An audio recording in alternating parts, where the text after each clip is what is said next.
جوزي لما اروح عند اهلي يومين مم. واقول له في التليفون حبيبي اطمن بس على الشقه، مم. عشان بس احتياطي الحاجات دي لازم يتم تقفيلها كويس تمام. طول ما مفيش حد في البيت، مم.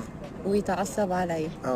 تبقى عارفين ايه الحاجات اللي زوجاتي العزيزة بتبقى عايزة تطمن عليها ان هي مقفولة ولا مش مقفولة. مش بس ركزوا معانا. اتفضل يا استاذة.